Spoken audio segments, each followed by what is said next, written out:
la mañana, 12 minutos en toda la República Oriental del Uruguay. Vamos a establecer el contacto con Horacio Llanes, el líder de 52 País, que mañana va a llevar adelante una instancia de incluso la presentación de informe político, técnico y jurídico respecto de la ley de urgente consideración, de estos 135 artículos que el próximo 27 de marzo se van a poner a consideración de la ciudadanía a ver si se derogan o no. En esta, todos los actores políticos, por lo menos los que nosotros hemos entrevistado, y hace un ratito ustedes escuchaban al diputado Conrado Rodríguez, insisten en la necesidad de aclarar, de clarificar qué es lo que genera la LUC y que no. Se hablan de mentiras del otro lado, de fantasmas, de miedos, y todos parecerían tener la intención de aclarar, poner blanco sobre negro respecto de efectivamente los efectos de esta ley de urgente consideración y puntualmente estos 135 artículos. En esto también está la lista 52 País, así que lo recibo con muchísimo gusto a Horacio Llanes. ¿Cómo anda?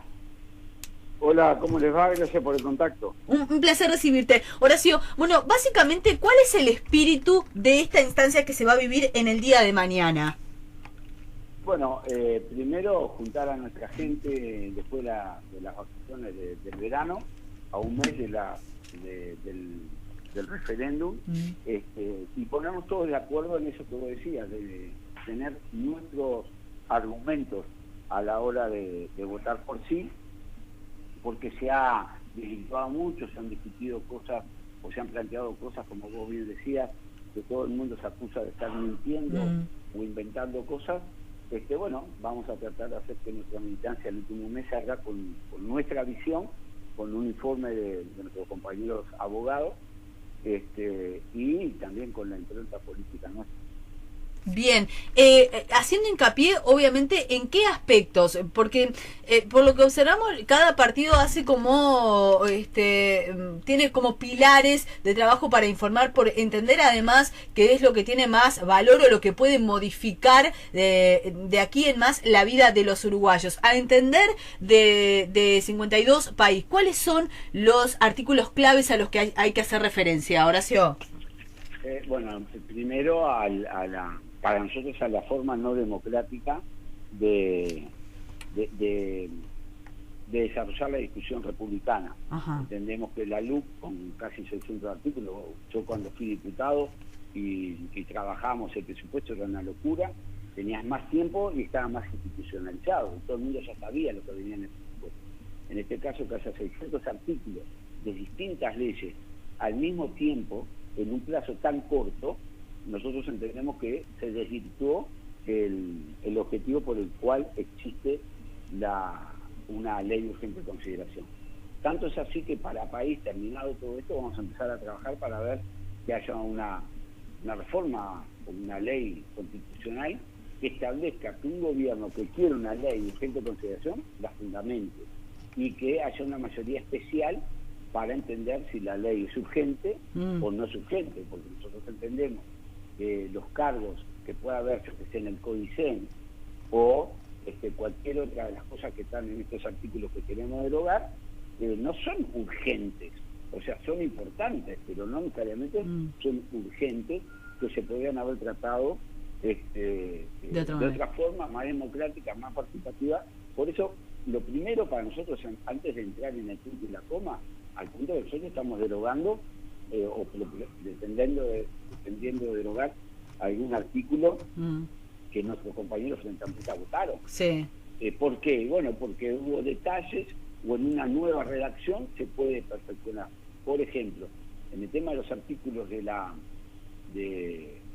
los desalojos, que se le dicen desalojos express, que capaz que está mal dicho, pero digo, ahí se consideró mucho una parte que hay que considerar de los propietarios, de los pequeños propietarios que a veces tienen problemas cuando no se les cumple, pero por otro lado podríamos haber tenido artículos que cuidaran al propietario y también cuidaran al inquilino.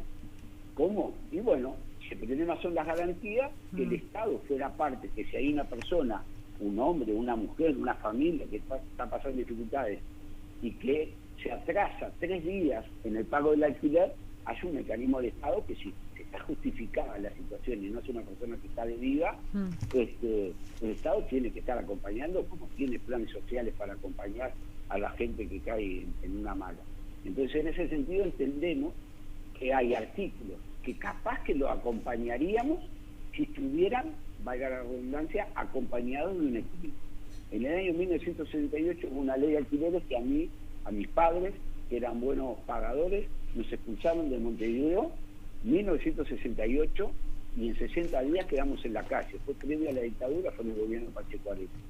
Y ahí se creó Ciudad del Plata y Ciudad de la Costa. Y también en Malvin Norte, lo que es hoy Euskal Herria, que antes eran viviendas municipales. ¿Por qué? Porque hubo una ley de alquileres que protegió solo a los propietarios y hubo miles de familias que, aunque hubieran pagado puntualmente sus obligaciones, sus obligaciones, quedamos en la calle. Tenemos que vivir en un lugar donde no tenía ventanas, donde no tenía piso, no teníamos luz, vivía en un rancho, porque, bueno, un gobierno conservador y de derecha de aquella época de Pacheco Areco, el Partido Colorado, generó una ley que expulsó a miles de familias. Los que son veteranos como yo, o veteranas como yo, se van a acordar, a miles de familias. Hoy está Ciudad del Plata, San José, Ciudad de la Costa, en Canelones, y Malvin Norte fue producto de eso. Bueno, hoy por hoy entendemos que hay leyes dentro de estos 135 artículos. Hay artículos que podríamos estar llevando, por ejemplo, la descentralización de los centros de educación. Yo lo planteé toda mi vida política. Yo quiero que las direcciones y las comunidades educativas tengan un espacio con mayor autonomía. Ahora, planteado como están en estos artículos, al mismo tiempo que se genera un verticalismo como el que se está planteando, me parece que está rengo. Entonces, capaz que políticamente lo más práctico es decirte, Cecilia, que el corte grueso del país va a ser que son un procedimiento no democrático, sí legitimado por las leyes, pero no de una visión republicana, eso por un lado, y por otro lado, que de alguna forma deberíamos tener la posibilidad de incorporarle cosas que equiparen como en la democracia pasa, hay distintos intereses y hay que equilibrar. Ahora, vos hablabas de un gobierno, en aquel momento hablabas de Pacheco Areco, de un gobierno volcado a defender únicamente a los propietarios. En términos generales, ¿entendés que estos 135 artículos que están siendo de alguna manera impugnados buscan proteger quizás a los más fuertes, dejando en desventaja a aquellos que menos posibilidades tienen? Mirá, yo considero que en las sociedades en las que vivimos contemporáneas siempre hay débiles y fuertes. No necesariamente el que tiene plata o un buen pasar es fuerte para con el asalariado. Dentro de la gente de trabajo hay dos tipos, están los que tienen trabajo y los que no tienen trabajo, los dos son trabajadores. ¿Quién es el débil? El que no tiene trabajo. Cuando vos ves una empresa uruguaya importante, gente de dinero en Uruguay, pero frente a una multinacional, ¿quién es el débil? Entonces, en esto de que si la ley siempre apoya al poderoso, bueno, que tendríamos que ver quién es el poderoso. Lo que sí te puedo decir que me parece que responde al modelo de gobierno conservador que nos gobierna, que es legítimo porque la mayoría del pueblo uruguayo así lo eligió, pero que obviamente presenta una ley donde vuelca, no sé si los artículos, pero sí vuelca el relato hacia, por ejemplo, el miedo. Resulta que la LUC respalda al policía. Sí. Resulta que la LUC respalda a el inquilino del propietario. O sea, también pone como que la LUC está resolviendo temas o que le está dando en el discurso cosas que nosotros creemos que no es así. Nosotros cuando gobernamos le duplicamos el sueldo a la policía y mejor apoyo que eso no hay. O sea, que vos podés llevar el sueldo a tu casa y que el sueldo sea digno, ese mejor apoyo a la policía. Nosotros cuando agarramos el gobierno, los chalecos estaban vencidos, los antibalas estaban vencidos, las balas estaban vencidas, y el mejor apoyo era que un policía cuando sacara el arma supiera que si disparaba, no como pasaba antes. Entonces, me parece que hay un relato, y esta ley es como un ensayo, un escenario de ensayo de de dos bravucones que estamos, de alguna forma, vos me metés la pesada y yo te respondo también con la pesada, y no estamos resolviendo los problemas de fondo. Por tanto, son artículos que indican. Te voy a poner un ejemplo. Sí. Cuando se saca la obligatoriedad para los 3 y 4 años, los niños de 3 y 4 años, antes del 2008, ese artículo ya no existía. O sea, era obligatorio en Uruguay llevar a los niños a la educación con 3, 4 y 5 años, pero no existía, no estaba ese artículo. Hoy el gobierno deroga un artículo que en definitiva no hace nada, porque pasa la ley del Código de la Niñez y la Adolescencia establece la obligatoriedad de que los niños vayan estén en el sistema educativo.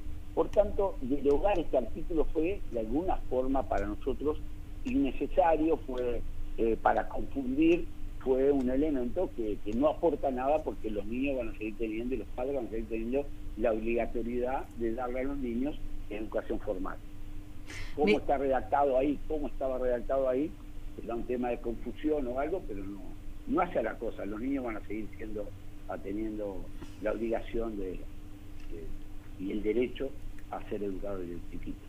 Ahora, el propio presidente de la República ha salido a decir y a preguntar, también una pregunta retórica, de qué catástrofe ha generado o qué perjuicio ha generado la LUC, que ya se viene aplicando un tiempo a esta parte. Y ese parecería ser uno de los principales argumentos de aquellos que defienden el no o que están haciendo campaña por el no, que nada de lo que se había anunciado que iba a suceder está sucediendo. ¿Cómo se contesta eso, Horacio?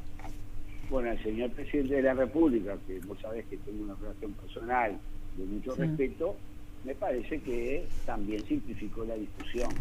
¿Qué catástrofe? No, catástrofe hoy es la guerra en Rusia y en Ucrania. Eso es catástrofe.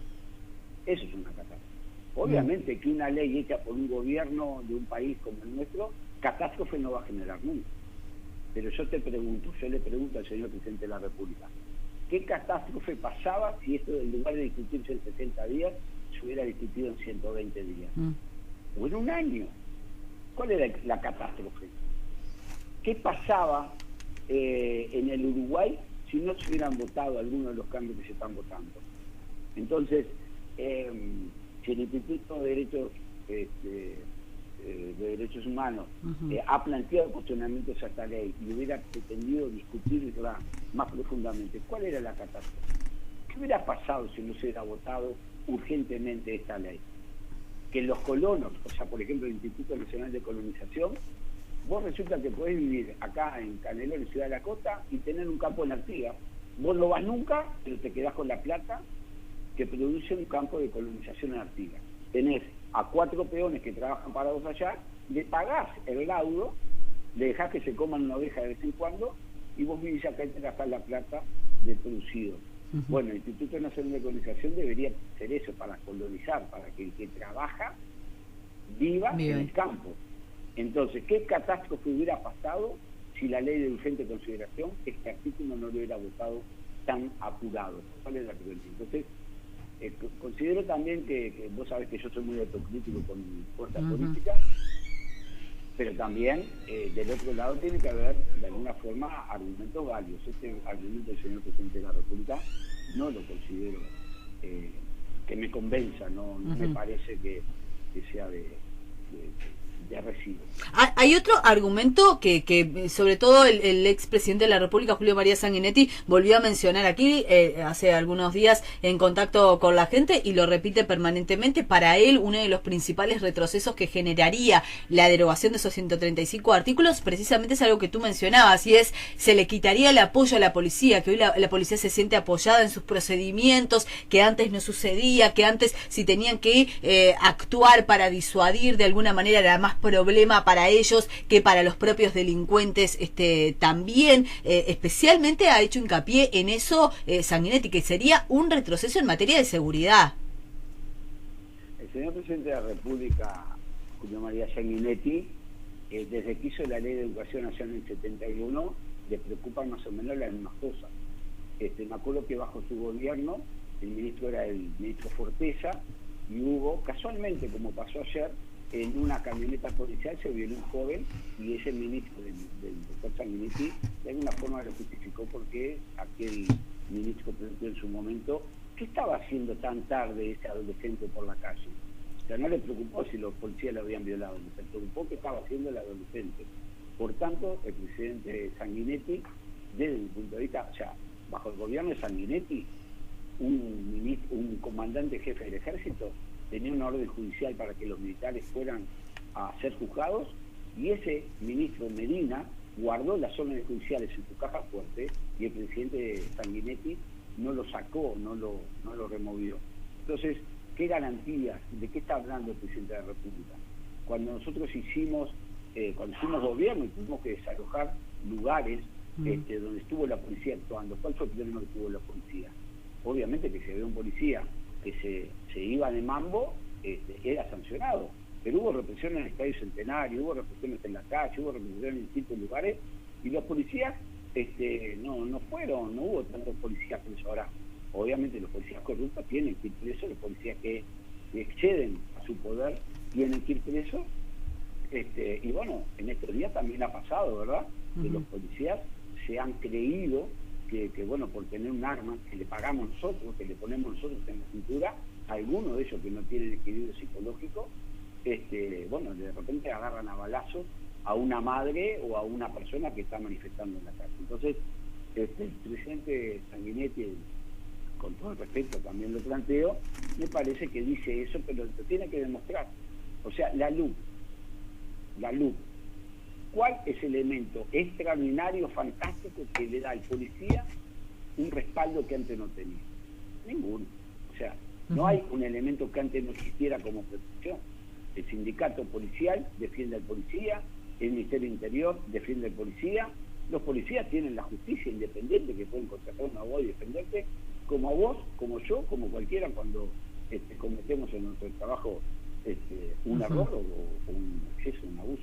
Así que, bueno, en ese tema me parece que los policías tendrían que salir a explicarlo mejor. Y te pongo un ejemplo, la LUC, que no está en discusión, la LUC está en discusión 135 artículos, porque también son el señor presidente de la República, como el ex presidente de la República, Julio María Sanguinetti, plantean hoy la discusión de la LUC, y nosotros no estamos discutiendo la LUC, estamos discutiendo 135 artículos.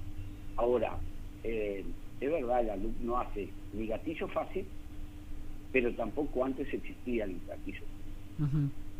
No hay un cambio sustancial. Ahora, de todas maneras, sí se critica el procedimiento. Vos lo dijiste al arranque, ¿no? Esta ley que muchos señalan, una ley ómnibus de tantos artículos, ¿por qué el justificativo? ¿Por qué cuánto de esos artículos formaban parte de un tema urgente? El gobierno dice que era la manera de cumplir con las promesas electorales que había hecho en su campaña, que se elaboró precisamente en base a los requerimientos que la gente les hacía llegar, y que bueno, es un elemento que permite la Constitución, esta ley de tantos artículos para generar cambios rápidos. También se critica el cómo se dio, ¿no? Por ejemplo, recuerdo, Maía hace algunas semanas señaló acá también que por algo este gobierno no dio el contenido específico de la ley hasta tanto se ganó la elección, que no fue antes que se dio el detalle del articulado.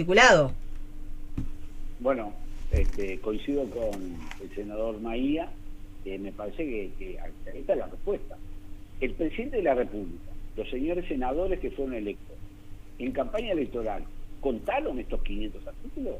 ¿Dijeron que iban a hacer esto con el alquiler? ¿Dijeron que iban a hacer esto con el gasoil? Vos fíjate, hicieron, el padre del actual presidente de la República, el presidente de la calle, hizo campaña electoral en el año 90, le ganó a Jorge Valle, planteando que iba a bajar el gasoil y que iba a importar el gasoil, el combustible, lo iba a abaratar. Resulta que el hijo, el señor presidente de la República actual, gana las elecciones planteando que va a bajar el combustible, y en la LUC presenta un proyecto, un artículo, una forma de calcular el precio. Pero resulta que no aplicaron la LUC. En los últimos 2 meses, en los 2 meses sí, porque el reajuste iba a ser mensual, no se aplicó la LUC. ¿Por qué no se aplica la LUC? Si era urgente, tengo que hacer un artículo. Si ganaron las elecciones, ¿por qué van a bajar el combustible? ¿Por qué un solo Uruguay se queja hoy de que la presidencia de la República o el gobierno no está cumpliendo en bajar los costos del combustible? Por tanto, si vamos a discutir, discutimos en serio. En este caso, hicieron una ley de 500 y pico, vamos a entendernos, el herrerismo tiene como centro de su ideología el antifascismo.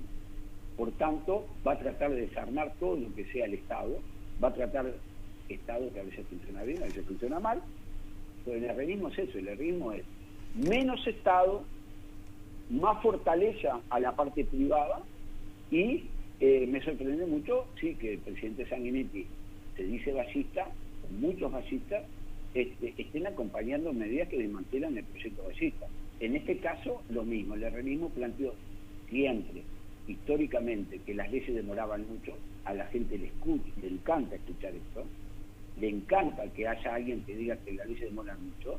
¿Por qué? Porque en el Parlamento se parlamenta, en el Parlamento se habla, se discute, se argumenta, no se mete, no somos, los legisladores no son dictadores que dictan una ley y se cumple, no, hay que convencer, hay que conseguir mayoría. Entonces, el herrerismo nos tiene acostumbrado históricamente de que plantea que la agilidad es fantástico, que con la agilidad se arregla todo. Y yo quiero ver por qué entonces, si hace 2 años que no hubo ninguna catástrofe con la LUC funcionando, todavía no bajó el combustible al precio que tienen otros países como Argentina, o por qué no nos sale más barato importando el combustible en lugar de tener, como ellos criticaban, ANCAP funcionando. Ahí se demuestra que la LUC tampoco, no se generan catástrofes, pero tampoco el mundo mejoró gracias a la LUC. Hablando de la agilidad, hay un aspecto que el otro día además se hizo especial hincapié por parte del gobierno, haciendo alusión a los beneficios de la LUC, y que tiene que ver con la cantidad de adopciones que se pudieron concretar apresurando plazos, que en algún momento, creo que vos eras parlamentario, y se discutió, en realidad hace años que se discute la necesidad de que los gurises no sigan en un sistema que no les da ninguna oportunidad, y que, bueno, la lentitud de la burocracia conspira para que tengan una vida medianamente normal dentro de la catástrofe que ya les tocó vivir. Y se señalaba por parte del presidente del INAU y otros actores cuántas adopciones se pudieron concretar rápidamente gracias a la LUC. Las adopciones que se pudieron concretar en tan poco tiempo, en la medida que le dé felicidad a un grupo familiar y fundamentalmente al niño, lo saludo y lo aplaudo. Ese es uno de los artículos que, según nos han expresado profesionales que nos asesoran en ese tema, lo que se hizo fue, antes se empezaba un trámite y después que se terminaba un primer trámite, iniciaba el segundo. No me pidas detalles técnicos porque no quiero meter la pata. Sí. Hoy lo que se hizo fue, esos 2 trámites, que era uno a continuación del otro, se hace en paralelo. ¿Está bien? Sí. Algo que era, suponete, demoraba 6 meses y después empezaba a hacer el otro, que te demoraba 1 año, bueno, ahora se hace al mismo tiempo. ¿Cuál es el tema? ¿Cuáles las 2 moscas que tenemos que atar por el rabo acá? Una cuestión de derechos y garantías y una cuestión de agilidad. Tal vez en la LUC este tema de la agilidad está bueno, según lo que dicen algunos. Te voy a poner un ejemplo que lo tuve que aprender a los golpes, o escuchando, fue que hay gente que se entusiasma, que familia, parejas, que van a tener, que quieren tener un hijo y empiezan el proceso de adopción. Y en muchos casos, no siempre, pero en muchos casos se da que a veces la pareja no termina de consolidarse como pareja, como grupo familiar, y al año y medio de haberse quedado con un niño adoptado, se separan. Y hay veces que las personas se separan y ninguno de los dos se quiere quedar con el niño y lo devuelven. O en el proceso faltan maduración, y entonces ahí tienen que trabajar técnicos, psicólogos, ir viendo todo un proceso de adaptación, porque ser padre o madre no es para todo el mundo. Entonces vos podés querer tener un niño en un momento de tu vida y al poquito tiempo no. Entonces el tema de las garantías y el tema de la agilidad, bueno, yo me alegro mucho que se hayan cortado los plazos por los niños fundamentalmente, pero también tal vez, según nuestros técnicos, habría que tener en cuenta algunos mecanismos de seguridad y de garantía, porque también, por ser rápido, mañana ponemos un aviso en el diario, empezamos a sacarnos todos los niños del INAU, y capaz que los colocamos en 15 días. Ahora, el asunto es a qué casa los mantimos, en qué lugar los metimos, qué va a pasar con ese niño después, si tenemos posibilidad de seguimiento como Estado para ver que al niño donde lo pusimos o a la niña donde lo pusimos después no le arruinamos la vida. Entonces es un tema muy difícil, te repito, todo lo que sea agilizar, fantástico, y me alegro muchísimo. Escuché a mi amigo Pablo Abdala, como presidente de INAU, contando esto, pero creo que hay algunos elementos que tal vez si se puede discutir un poco más o reanalizar el punto, podemos lograr mejorarlo o sentirnos todos más tranquilos. Te digo, estos 135 artículos los queremos derogar, pero no quiere decir que no estemos dispuestos a discutir estos temas contenido para incorporar cosas. Mirá lo que dicen por acá, buen día. Acá lo que es una cuereada de los sindicatos con el gobierno. Ni siquiera el Frente Amplio pudo con ellos. No es posible que si alguien quería trabajar u ocupaban y destrozaban todo, la libertad está por los dos lados. Tenemos un paisito hermoso y lo estamos destrozando. Por favor, cuiden lo que tenemos. Lo digo con propiedad, nací en el año 50, tienen memoria selectiva. Bueno, al amigo, a la amiga que está... Raquel de San Jacinto. Raquel de San Jacinto, le mando un abrazo y gracias por intervenir, estando yo en una nota, pero vayamos por parte, dijo Jack. A ver, eso de ir contra los sindicatos, no sé si Raquel trabajó alguna vez en un lugar asalariado, pero gracias a los sindicatos hay derechos que tienen los trabajadores que no existen en otros países. En nuestro país no es competitivo muchas veces en turismo, porque en República Dominicana, en las playas que vamos todos nosotros a los all inclusive, la gente que trabaja ahí gana muy mal y no tiene de repente ningún derecho social, ni seguro de paro, ni despido, ni jubilación en el futuro. Pasa en Brasil. Por tanto, lo que tiene que saber es que las organizaciones sindicales no son perfectas, son formadas por hombres y mujeres, cometen errores, pero ir contra los sindicatos en general, pero le voy a decir, esos sindicatos que el Frente Amplio, como ella dice, no pudo frenar con todo esto de la luz, lo respaldan 800 y pico de mil personas que firmaron. O sea, los sindicatos no son 800, casi 1 millón de personas. Los sindicatos son 300, 400.000 personas.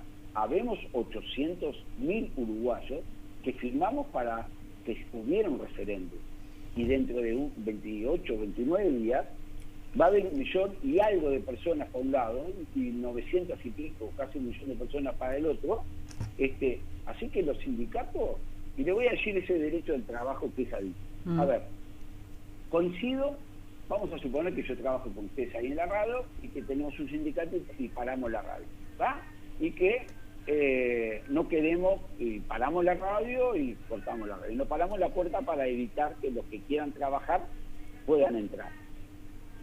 Y bueno, yo puedo coincidir que eso está mal. Bueno, puedo llegar a coincidir. Pero también tiene que saberse que el derecho es al trabajador de la radio.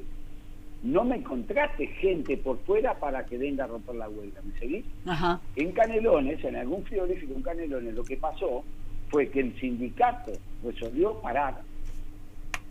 Pero los que vinieron a trabajar, que querían entrar a la fábrica, no eran compañeros de trabajo del frigorífico. Eran cuadrillas contratadas, tercerizadas por afuera.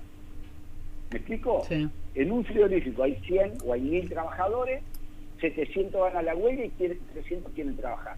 Bueno, capaz que tenés razón, los que quieren trabajar, que entren a trabajar. Cosa que en el Uruguay pasa. Yo lo viví en muchísimos lugares donde el que quería trabajar iba y trabajaba. Obviamente se ganaban los gritos de los compañeros, los insultos, presiones, etcétera, pero entrar a trabajar, entraban.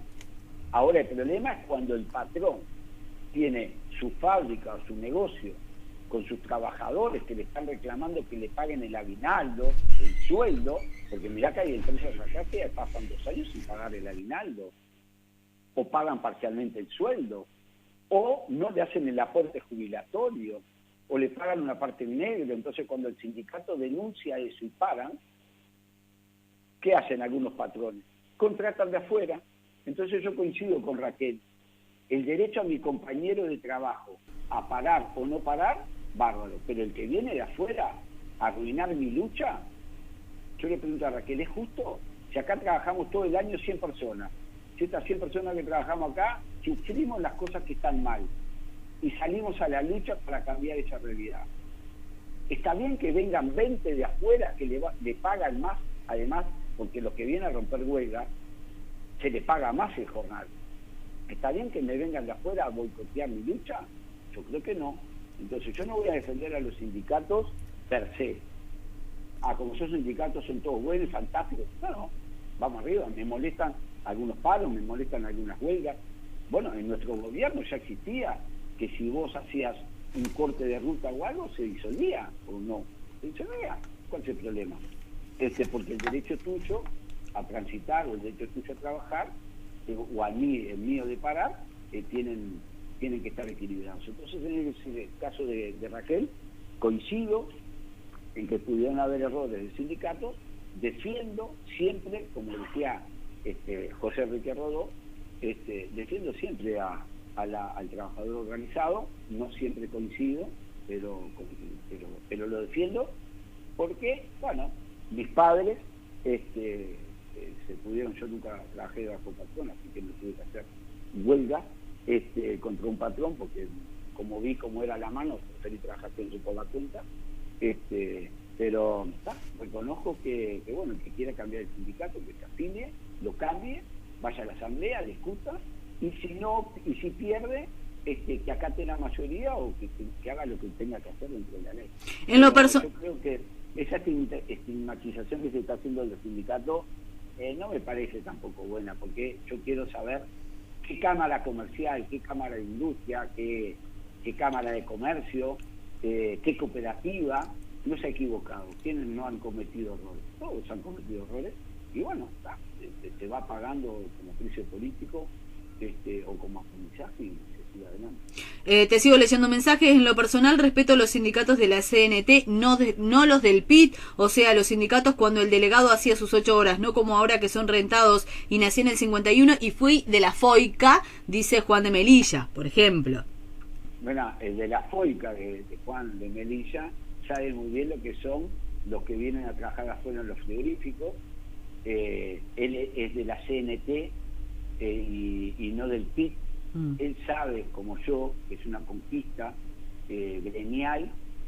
Yo no creo que los delegados sindicales no trabajen 8 horas. Los delegados sindicales trabajan de domingo a domingo, muchísimas horas. Puede haber alguno que esté de vivo y el sindicato sabrá, lo sacará. Pero yo le digo al compañero, al amigo, al oyente que manda el mensaje, un dirigente sindical del PIT-CNT, si hay un conflicto en Artigas, viaja a Artigas a ayudar, a acompañar al sindicato que está luchando allá. Y si hay en Maldonado también. ¿Cómo hace una persona para trabajar 8 horas, estudiar? Porque ¿qué pasa? Se viene en el mundo del trabajo nuevo, ¿verdad? Los trabajadores, los dirigentes sindicales se tienen que actualizar. Hay trabajadores sindicalizados que no terminaron el liceo, algunos apenas terminaron la escuela, y tienen que estudiar, trabajar para representar mejor a la clase obrera. Claro, qué lindo sería que un trabajador trabaje de las 7 de la mañana hasta las 6 de la tarde o hasta las 5 de la tarde, y después de trabajar vaya a hablar al Ministerio de Trabajo. ¿En qué horario? Está cerrado el Ministerio después de las 6 de la tarde. Por tanto, para poder ir a reuniones el Ministerio de Trabajo, para poder ir a reuniones aprendiendo y a construir un nuevo Uruguay del trabajo, se tiene que hacer en horario de trabajo. Ahora, los sindicalistas trabajan todo el día, 8 o 9 horas, y después tienen que dedicarle la actividad al sindicato. ¿En serio? Queremos que el trabajador que se sindicaliza y que dedica su vida a la dirección, al trabajo del sindicato, sea un esclavo, que trabaje 24 horas porque es que no cobre sueldo. Parece que pueden haber abusos, pero me parece que ese amigo, él nació en el 51, yo nací en el 70, me parece que solo ve la patología, ve lo malo y no ve lo bueno. Bien. El Frente no entiende que no son más gobiernos. La gente votó un cambio y eso es lo que está pasando. Fueron gobierno durante 15 años y no aceptaban ninguna interpelación. Hacían lo que querían. Así que ahora dejen gobernar. Van a perder otra vez, gana el no. Quién sabe después qué van a inventar para seguir complicando al gobierno. Pedro de Parque del Plata. ¿Esta es una instancia para complicar al gobierno? ¿Para someterlo a referéndum al gobierno y no a la LUC? Mira, Cecilia, yo creo que Parque Plata, o sea, yo puedo responder cosas, intentaré no entrar en ninguna provocación, pero no puede estar hablando en serio. Cuando nosotros gobernamos 15 años, todas las semanas teníamos 1 o 2 ministros en el Parlamento. Y iban a la comisión, a una comisión, y a la semana iban a diputados, y a la semana los convocaban en el Senado por el mismo tema, y a los 15 días lo interpelaban. ¿De qué están hablando? En la oposición pasada, durante los 15 años nosotros teníamos denuncias penales a cada rato, operativos de prensa de denuncias penales a cada rato, algunas donde la justicia cuestionó y sancionó a algunos compañeros míos, y en otros que fueron sobreseguidos, que lo único era poner en la prensa que hacíamos una denuncia penal, aunque no pasara nada, llamar a sala al ministro, llamar a sala a comisión al otro ministro. ¿En serio? ¿Poner palos en la rueda? Pedro me parece que vi una película que yo no vi. Por ejemplo, poner palos en la rueda es usar la Constitución de la República, porque si el gobierno puede hacer una ley de urgente consideración y es legal, el pueblo puede cuestionar la ley porque está en la Constitución de la República. ¿Es poner palos en la rueda utilizar un mecanismo de la Constitución? Me parece que no. Entonces, me parece que Pedro está equivocado. A ver, ni esa bravuconada, vamos a ganar nosotros, no sé qué. Y bueno, si el pueblo lo respalda, yo soy demócrata. A mí me tocó perder siempre, ganar a veces. ¿Y cuál es el problema? Si el pueblo, ahora, que me dé un argumento, no que me grite y me muestre la camiseta, vamos a ganar y le vamos a hacer... Bueno, pero ¿sabes por qué? ¿Sabes por qué te leí el mensaje también? Porque dirigentes políticos están apelando a ese argumento, están señalando que no se los quiere dejar gobernar, que es una manera, no me acuerdo quién fue el otro día que deslizó que era como incluso hasta cuasi antidemocrático, fue un intendente, no sé si no fue el de Rocha, ahí está, Alejo Umpier. Un amigo, Alejo también, que empezó a militar en la vieja 99, con hubo batalla, y hoy es un blanco, muy blanco y muy orgulloso. Y decía que era que sentía como que era antidemocrático, que no podía, que los dejaran gobernar, que esto no correspondía. Pero eso lo puede decir en la prensa y no en un debate organizado. Acá estamos hablando, a ver, te repito, ¿por qué no puede gobernar? ¿Por qué no pueden bajar el gasoil? ¿Qué estamos haciendo nosotros que no dejamos que baje el gasoil? ¿Qué estamos haciendo nosotros para que 3 policías hace 2 días violaran a 2 mujeres? ¿Qué estamos haciendo nosotros para que una mujer que va a entrar, no sé, 20 gramos de marihuana a una cárcel, va 4 años presa? Y un narcotraficante se va a casar a Argentina y se queda de vacaciones de una miel en Argentina. ¿Qué estamos haciendo nosotros para trancar el país? Hoy el tomate vale 200 pesos. ¿Qué estamos haciendo nosotros para trancar el país? El salario real del Uruguay ha bajado. Las jubilaciones han bajado. Vos comprás menos con tu sueldo que lo que comprabas antes. ¿Qué hemos hecho nosotros para trancar el país? Entonces, me parece que el señor intendente también se ganó la elección en Rocha en forma legítima.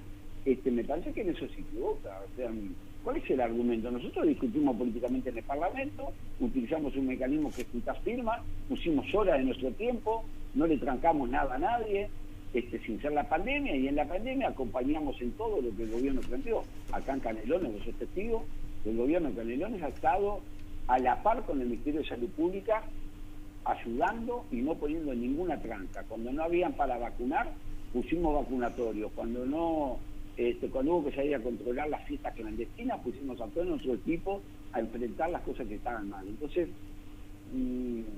yo creo que ni Pedro en el Parque del Plata, ni el intendente, ni mi amigo, el prosecretario de la Presidencia, Álvaro Delgado, que te pueden decir que lo dejemos gobernar, que el gobierno, que bajen el combustible mañana mismo. ¿Qué tenemos que hacer? Que nos digan qué tenemos que hacer para que ellos bajen el combustible mañana y lo hacemos. Pero vas a ver que no. En la LUC dice que lo iban a bajar, que iban a crear un sistema para bajar el combustible. No lo han bajado todavía y nosotros no hicimos nada para que eso no pasara. Julio de Progreso te dice, pero ahí está, la nafta estaba a 35 pesos cuando gobernó el FA, tenían tiempo de bonanza y la llevaron a 65 mangos. En los tiempos de bonanza que dice este señor, nosotros repartimos la bonanza, por ejemplo en salarios, en jubilaciones, porque si el Uruguay anduvo de bonanza, quiero que sepas, compañero, ¿sabes a cuánto está el petróleo hoy? Que ya está en guerra, hay una guerra hoy por hoy. Hoy el petróleo, hoy no sé, pero está a $90 por lo menos el barril. Sí, más o menos. En el gobierno de Tabaré Vázquez, que tanto jorobaron con la bonanza y viento de cola, teníamos los puentes cortados y el petróleo a $150 el barril. $150 el barril. Y los puentes cortados. Y veníamos de la crisis del 2001. Y este señor nos dice que teníamos tiempo de bonanza. Te voy a decir una cosa. La calle, Luis Alberto Lacalle, cuando ganó, hablaba de lo mismo, decía de los colorados, que los colorados habían tenido un tiempo, porque es un eslogan, porque suena lindo decir eso, pero este señor, los tiempos de bonanza que dice, ¿en serio lo está haciendo? Teníamos los puentes, tuvimos 4 años los puentes cortados con Argentina, que es nuestro principal usuario turístico, y teníamos el petróleo a $150, y hoy está a $90. Dice que teníamos tiempo de bonanza.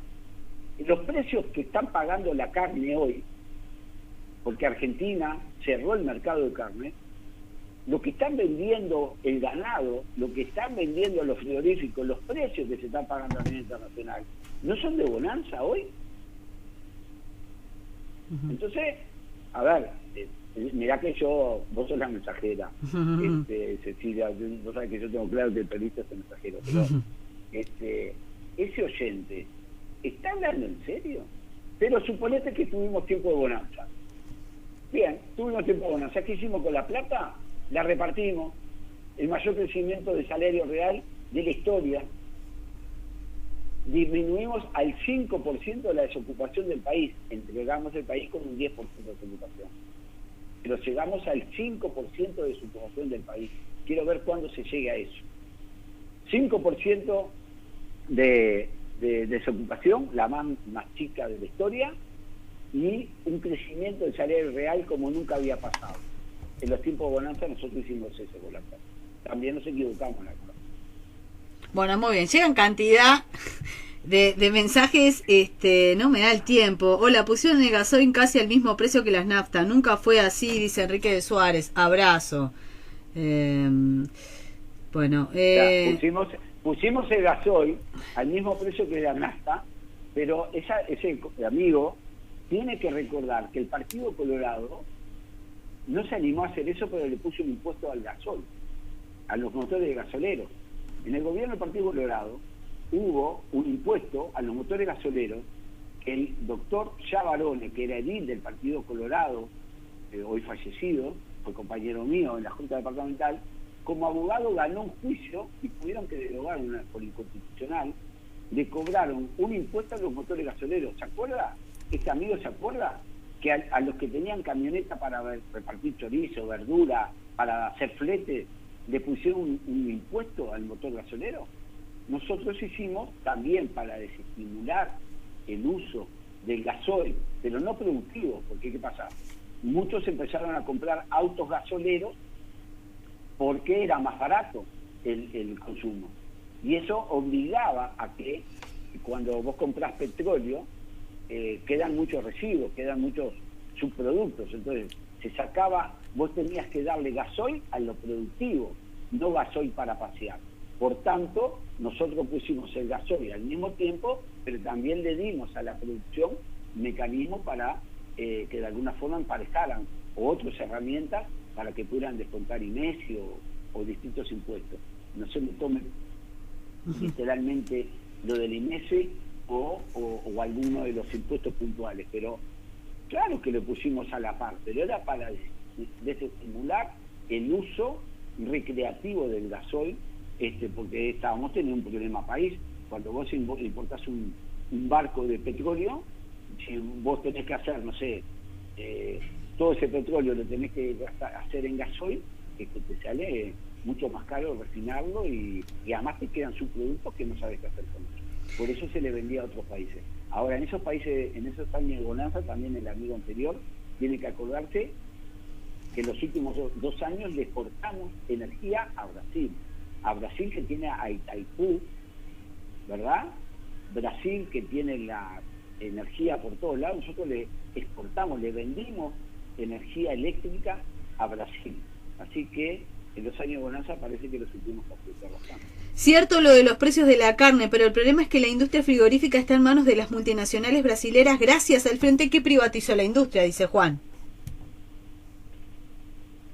Nosotros privatizamos la industria siempre fue privada.